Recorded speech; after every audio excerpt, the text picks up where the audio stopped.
Welcome, my fellow nerds, back to Nerd In for another episode of Totally Bored, or if you're completely new here, thank you so much for tuning in today. I am Christian, and I'll be your host for the evening, and, well, to be quite frank, tonight, I'm gonna need some kelp.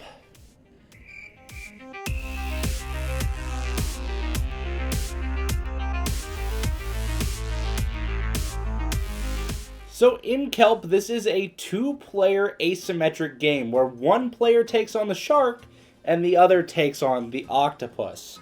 And these two play very differently. So, as in our normal review fashion, I'm going to start by giving you an overview of how this game plays.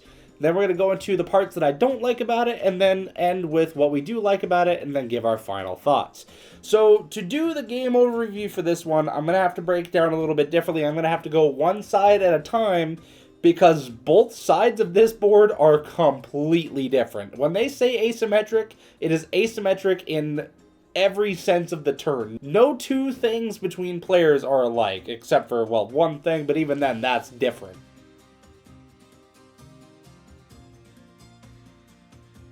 Let's get started with the shark, since we're already on that side of the board, since you're the octopus, apparently, because I'm always the shark. I don't know why, I'm always the shark.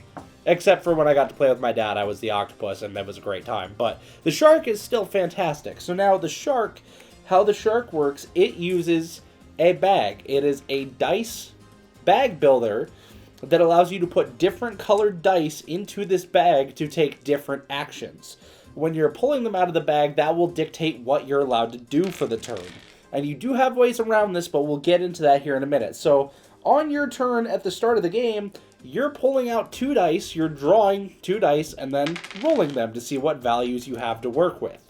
These blue dice are current dice. They help you move around this board and get to the locations where you want to be. These yellow dice are search dice, which allow you to explore these tiles out here, trying to find out where the octopus is, or potentially stumble onto some traps. Again, more that we'll get into later. And then finally, this red die is the strike die. You can use this to attack either a known or unknown tile. So if you have one of these revealed, and you want to go attack it for some reason, if you have a high enough value, you can put it on that square and be able to attack it. But if that tile's not revealed and you use a strike die on it, it will reveal itself, and then you'll know whether or not you go into a confrontation. So these dice all serve different purposes, and they're all going to act completely differently. However, any dice that you don't use on your turn later will go down to your energy track, where you can use their values to be able to purchase cards, which are going to give you upgrades. These shark cards give you dice to add into your bag, as well as very helpful one-time effects that you can cash in during the phase that they mention at any time during the game. They are one-time use, though, so use them wisely. But being able to add the dice to the bag is very huge, because you can lose a lot of dice as you're playing through as the shark. Namely, you're going to be losing them to this hunger track. That's a place you can never recover them from. But you do have a growth track as well, which is going to be holding on to some of your current and search dice until you complete each step, and then those dice get added back to the bag. A die, if it goes to the hunger track, can never be recovered. It is just there. If you ever get too many dice in this hunger track, you lose. The way this hunger track fills up is by, one, purchasing cards. If you use your energy to be able to purchase a card, you take one of the dice that you use to purchase those cards and put it on the hunger track. The other way that you fill up your hunger track is by using strike dice.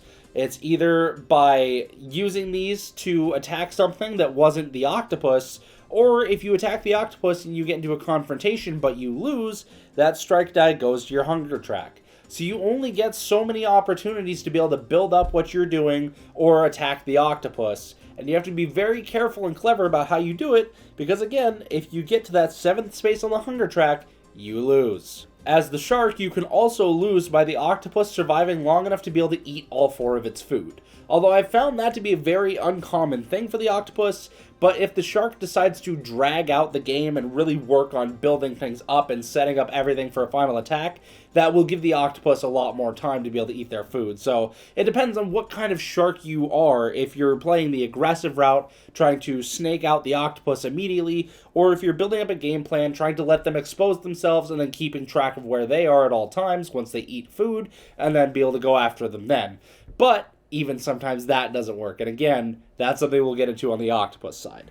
So now as well with the shark, like I mentioned, there is a growth track. These have tiles on them that once you fill them up with your current and search dice as you use them as they're intended, say for example you have a current die, you swim over it, say you even swim over 2 or 3, you're going to take the first one that you used and put it on the growth track. The search dice, anytime you use a search die and reveal a tile, after that's done, that die will go to your growth track as well. Once you fill up a tile with 3 dice, you get to flip it over and get a bonus ability. The first one allows you to re-roll a die each turn after your draw and roll phase. Once you unlock the second one, that will allow you to get more energy for purchasing cards. If you have 5 or less total energy in your bar over here, then that gives you an extra 5 energy. So if you have 5 or less, you get a lot of spending power to be able to get some of the really powerful cards down here because they do scale varying on the price. But of course, that does add more to your hunger track, so you gotta be wary about it. The third one gives you an additional reroll, so now you can reroll twice on each of your turns. Only 1 die apiece, but sometimes that's all you need. If you roll that strike dice and it comes out a 1, well, you gotta take the chance to try to get a higher value because I don't see a 1 space anywhere on this board. There is, but not on this one. And then finally, the fourth one on the growth track allows you to get an additional die every turn. So instead of drawing and rolling 2 dice, you get 3. And it doesn't sound like a lot.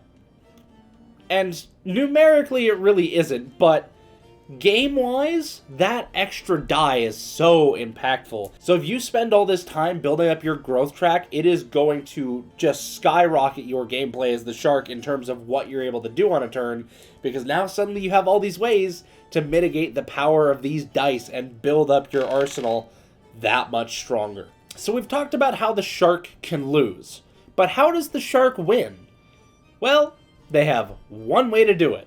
And that is by getting into a confrontation with the octopus and winning a rock, paper, scissors. Now, that's not quite true. So how this works is that during the confrontation phase, the octopus gets to choose a card first. They will choose one of these 3 between flight, fight, and flinch.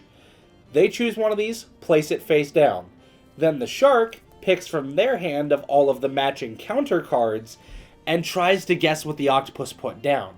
So essentially, on the first confrontation, it is a rock, paper, scissors. You have a 1 in 3 chance of being correct.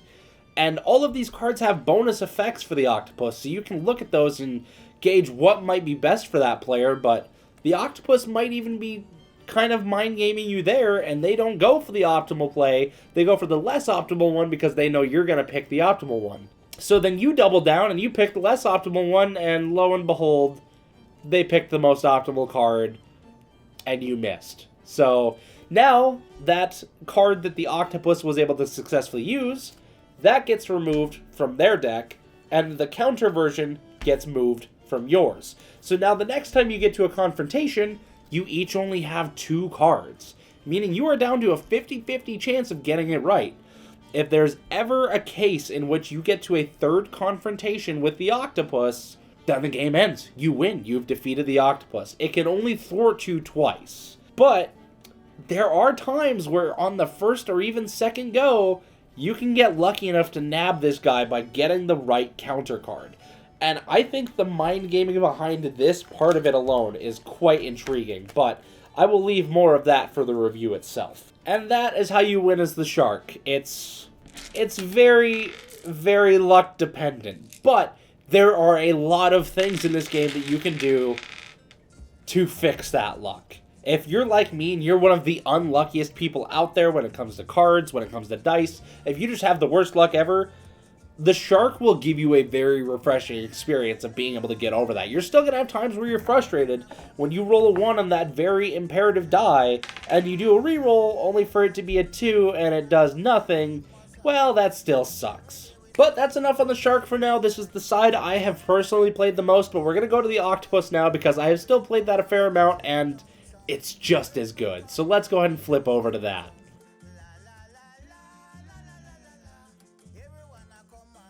Alright, so now the octopus. This one is definitely a bit more of a thinker. The shark, you're just managing some pretty simple resources, trying to locate the octopus. Most of your energy is just about finding the octopus. With the octopus, all of your energy is going to hide. And that is done in a number of ways. So you'll notice right off the bat, no dice for the octopus. So with the octopus, instead of dice, you have cards and tiles. The octopus is playing with a hand management deck builder mechanic, as well as a hidden movement with these tiles. There is so much integrated into the octopus, but we're going to go through as much of it as we can here. So as the octopus, you get 2 actions every turn. So just like Mycelia, you get 2 actions, and you don't have a huge selection of options for those actions, but it is still always impossible to decide what to do. Because on your turn, you're going to be playing either one of these cards from your hand to get its effect, you're going to be discarding one of these cards to be able to hide a tile, or you're going to be drawing back up to your hand size, which at the start of the game is 4. Depending on the luck of the draw and how your extra decks are built here, you can get that up to 5, but a lot of cases you're going to be stuck at 4 for a good chunk of it. So the goal of the octopus is to either outlast the shark and let it starve, or to be able to eat all 4 of your food tiles. Now, you don't start with any of the food in your rotation. When you set up as the octopus, you get your octopus tile, which must be on the board at all times, a trap, which allows you to discard one of the shark's currents when it's triggered, and then 7 shell tokens, which do nothing but pay costs.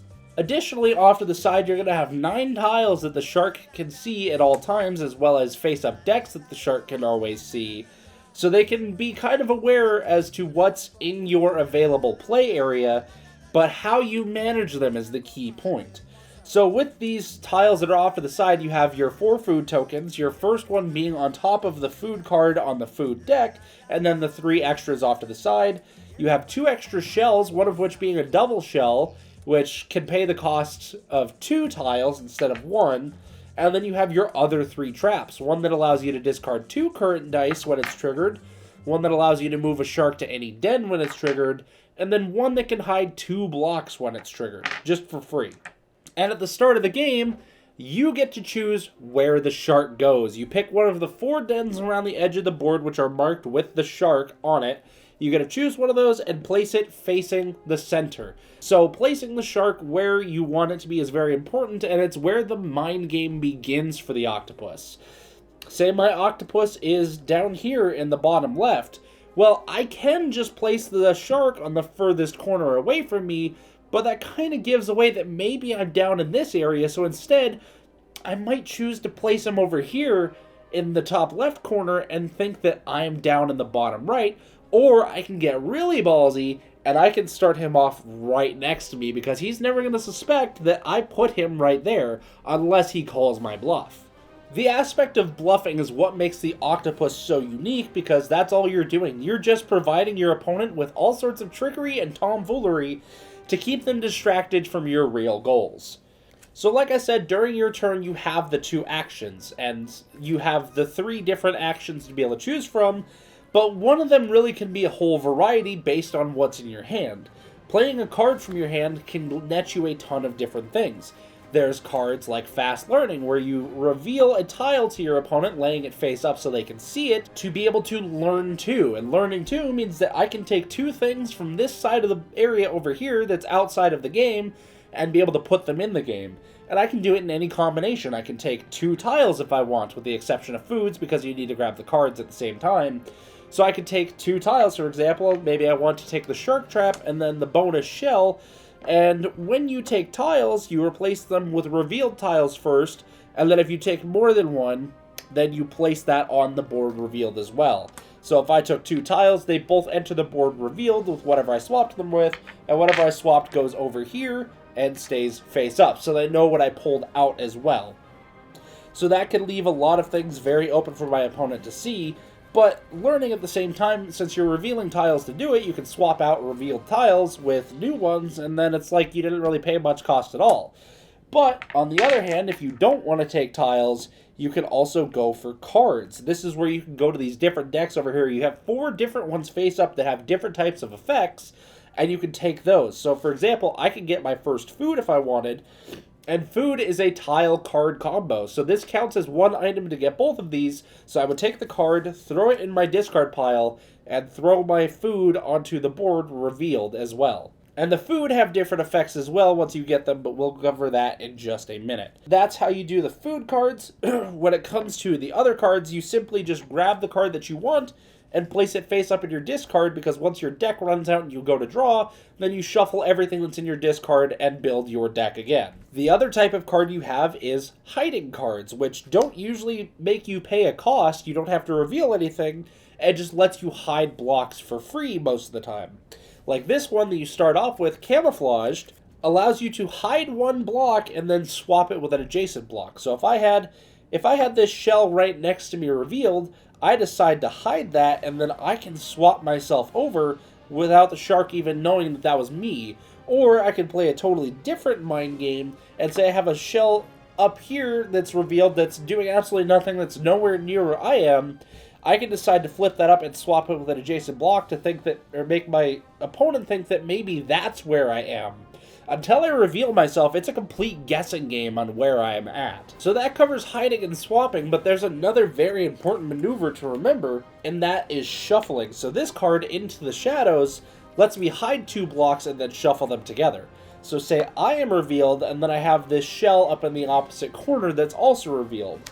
I play this card, I get to hide them both. Yeah, right now the shark knows my location, but that's where I get to grab my bag, drop the 2 tiles in there, give them a good shuffle around, and then I pull one out at a time. Now, the shark will point to where these tiles go, but they don't know what tile is going where.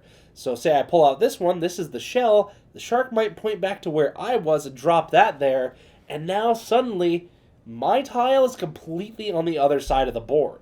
That's where the biggest trickery comes into this, is because they might be able to find your location one time, but are they going to be able to keep doing it if you keep shuffling around? Shuffling is one of the most powerful effects in this game, because it can put you back exactly where you were, but the shark isn't going to know that for certain. They might take the gamble that you got to the other side of the board and not realize that they're just right next to you. And of course, the other action you can take with your cards is if you have a food card in your hand and your octopus tile is orthogonally adjacent to a food. So I have my crab up here on the top right, my octopus right below it. They don't need to be revealed when it happens. But if I have the food card in my hand and this situation set up where my octopus is orthogonally adjacent to that tile, I can play the food card to be able to reveal both tiles, consume the food, so I take it over to my food area here, and then I replace the food with a spare shell that's in my supply over here. Those tiles do stay revealed, but now I have this food effect to be able to use whenever I want. Now the crab is the one that once you eat it, makes your hand size 5. So once you get the crab, you can place it there and then flip it over to show that it's already been used, because now your hand size is just 5 for the rest of the game. So you get to flip your little token over to denote that you are now at 5 cards in your hand when you draw. And when you eat a food, you trash the food card, so that's just out of the game for the remainder of it. You're never going to be able to eat that food again. It's just done and dealt with, so you don't have to worry about that one bit. So again, with how the octopus wins the game is by somehow being lucky enough to have enough time to get through all 4 of its foods, which all do give them different bonuses. 3 out of 4 of these are one time, and then the crab is the benefit that allows you to have 5 cards throughout the rest of the game. When you consume these foods, like I said, you flip these tiles over when you use the effects, which you can do at any point on your turn for free. You flip the tile over to show that it's been used, and then that's the one time you get to use it. So similar to the shark cards, those are one-time uses, with the exception of the crab. But if you manage to eat all 4 of these and fill up your track over here, you win the game. If you last long enough that the shark fills up their hunger track and they haven't eaten you, you also win the game. So it seems like it's a lot easier for the octopus to win, but they just have more options to do so. That doesn't necessarily make it easier. And really, the one extra option that they have to win is not the most likely way that they're going to win. So I've had this game get to very close rounds where we're down to the last hunger track on the shark, and the octopus has one more food to eat, And we get into that second to last confrontation, and the shark wins the coin toss, essentially. And it's just such a thrilling experience through and through of this tug of war of, okay, I'm pulling ahead now, I'm going to let you exhaust your resources, and then suddenly it swings the other direction where the shark's pulling ahead, it pulls a confrontation, and can just completely annihilate the game in one move. It's a very thought out game that has a lot going on to it that really does feel like this big back and forth between the two players. There's always different things going on. There's all of these mind games happening at every moment. And don't get me wrong, the shark does have some mind games as well. Like, oh, I'm going to go this direction to make you think that I think you're over here, but I know that you're over there, and I'm coming that way. I'm just waiting for the right opportunity. But most of the time for the shark, it's reading the mind games of the octopus while the octopus has to come up with the mind games. The level of thought and strategy behind all of this, as well as the luck that you have to play around on both sides, is just immaculate. It's a wonderful experience, and Wonderbow absolutely nailed this game. But before I get too far into that, let's get to the part of the video where I actually talk about the things I don't like about this game first.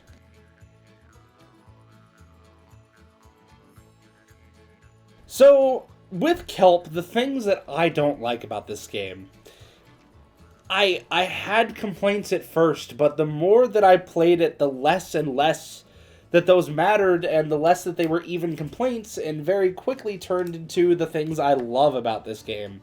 Now, when I first started playing Kelp, and I was the shark every time because of who I was playing with, and I would give them the choice because I was a nice guy, I thought the game was so unbalanced that I was almost starting to regret my purchase of this game. But then I went back and read the rulebook, and it turned out everything was fine. For some reason, when I played the shark, I thought that if I had any unused dice and if they went to the energy track, regardless of whether or not I bought anything, I thought a die was always going to the hunger track if they ended up in my energy location. And that was my big mistake. I wasn't purchasing cards, but I was still adding to my hunger track, and I just ended up dying way too quickly because I had dice that I couldn't use all the time. So once I got that figured out, it was a lot better. It felt like a more balanced game, and immediately as soon as I fixed that rule, I won that game as the shark, and it was very interesting. I was like, whoa, I can actually win this game. I just completely thought it was unwinnable for the shark, and then once I figured that out and cleared that up, my poor brother paid the price. But it is what it is. It was a good time still. I very much enjoyed it. And the back and forth was really good. The only thing that I could maybe say I don't like about this is that it doesn't feel like each player has enough to do on their turn. I mean, the shark gets 2 dice to be able to use, and the octopus gets 2 cards. But again, that was something that over time I started to realize was actually a good thing. Because it doesn't allow for these turns that are just really long and really swingy. It gives you that more balanced feel of like, I have 2 things I can do on my turn, and then you get 2 things. And it just goes back and forth very quickly. You're just ripping through turns, going back and forth to the point where it doesn't even feel like you're taking turns. It feels like you're playing at the same time once you really get into the groove and you get going. It just becomes this smooth, well-paced game that you're like, okay, I'm not thinking of this in terms of turns. I'm thinking of this in terms of what I have to do next to be able to survive. And it is sometimes antagonizing watching the shark pull out those dice and you see that strike die come up and you go, oh no, he knows exactly where I am. He's going to get me. This is going to be a confrontation. I'm going to lose on the first try. And then it rolls really low, and you're like, oh, thank goodness. And then you remember they have the reroll, and it becomes tense again, and then they reroll it, and it's a 3, and you're, oh, okay. And then it's just, the drama and the tension behind Kelp is just fantastic. Again, there is a decent amount of luck in this that builds and mitigates itself as the game goes on. Again, with the shark with its dice, getting those growth tracks that help it mitigate its own luck with the dice. And then the octopus being able to fix up its cards to get exactly what it wants in the deck. There's even ways that you can trash different cards in your deck, so if there's something you don't want to have anymore, say you've gone through pretty much all the cards over here, so you don't need any of the learn cards anymore, you can just start trashing them and getting rid of them, but you might keep 1 or 2 around so you can still be swapping tiles in and out and not have a problem there. And I like the idea of the traps. The traps really add this unique situation to the game, where again, if you get your octopus and a trap revealed, and you go to shuffle those 2, now you're putting the shark in an even bigger pickle, because it's not, oh, where is the octopus? It's now, where's the octopus and where the hell is this trap so I don't trigger it? Because some of these traps can be very impactful against the shark and can really hurt a lot, basically giving the octopus just some free actions or taking actions or movement away from the shark, which is just imperative. Having that swing back and forth, this feel like you're controlling the game, and then it's out of your grasp in the next second, is one of the most tense things I've come across in board games. As far as it goes and things I don't like about this game, you're not going to find any here. I had things I did dislike about it, but again, the more and more and more and more that I played this game, the more that I fell in love with it. This is hands down the best two-player experience that I have in my collection. Strictly two players anyways. I have other games that maybe I would rather play in certain scenarios if it's just me and my wife, for example, but if I'm looking for a two-player head-to-head game, this is the best one that I own. And I don't have too many, I'll grant you that, but as far as two-player asymmetric head-to-head games goes, this is dang near perfect. Now, I don't have Ironwood yet. I do plan to play that and own it, so this might change, but as of right now, Kelp is just the best for that experience in my mind. My dad and I absolutely love playing this one. I can get some of my other friends to play it. It's really not too much of an intimidating game either. I mean, it may look rough on the surface, but when you go through the rulebook and people realize just how easy it actually is to play, it's just a great time. I mean, yeah, it's easy to learn the rules. It's very difficult to master either side because they do have so many little intricacies and nuances that just develop over time and become this huge impact of the game once you start figuring out different things and how parts play together. And again, this is just a fantastically well-designed game that is going to live on my shelf for a good while and probably in my top 10 for a while, just simply for the experience that it unfolds and allows. And did I forget to mention that there is a whole other side to this board? That's right, it's not just this side with these values. There is, I mean, this is the playmat, but there is also the night side as well, which changes up where these different zones are and these keywords line up. And you wouldn't think that changes how the game plays a lot, but it really does, because on the normal side, your opponent can see, oh, well, these spots have lower values, so you're less likely to put your octopus there, because that's easier for me to find you. In this zone, you get the same amount of spaces that are easier to find in, but they're moved in different locations, so now you have to think a little bit differently. Do I really want to go to the outer edges and make it very obvious where I'm hiding, or do I let myself stay in sort of that central to lower right area and fake him out a little bit? Or there's this zone that requires a 6, and that's like the most obvious spot to hide in because that's the hardest one to be able to roll for. So this really, it does change up quite a bit for just changing so little appearance-wise. On the surface, it looks just about the same, just different locations, but it very much changes how this game plays. The ability to just, on the fly, have a whole different board. Anytime a game does that, anytime they make use of both sides of the board to have different experiences, that is just chef's kiss. It is so deliciously good. And don't take too much of the deluxe edition of this into mind. I do have the deluxe Kickstarter version. Don't hang on to that too tightly. The base game, you're still going to get these beautiful Mahjong tiles. You won't get these very nice miniatures here, and I don't think you get the metal coins, but pretty much everything else that's of importance for this game, you get very nice feeling pieces for. So if you can only find the retail version of this game, I wouldn't be mad about it. I would be just as happy to own that as I am with this. I only got this because I was around when the hype for the Kickstarter for this or the crowdfunding was coming up, and I was looking for an opportunity to jump in. I had the FOMO going, and it did not miss on this one. I definitely did not miss out at all. This game is fantastic. If you're able to find a copy, I definitely recommend picking it up. This game is a 10 out of 10 for me. So anyways, guys, that's all I got for this review today. Let me know what you think down in the comments. If you have any of your own thoughts on this game, let me know down there as well. I would always love to hear them. And we hope you enjoyed your stay. As always, we'll catch you next time. Peace out.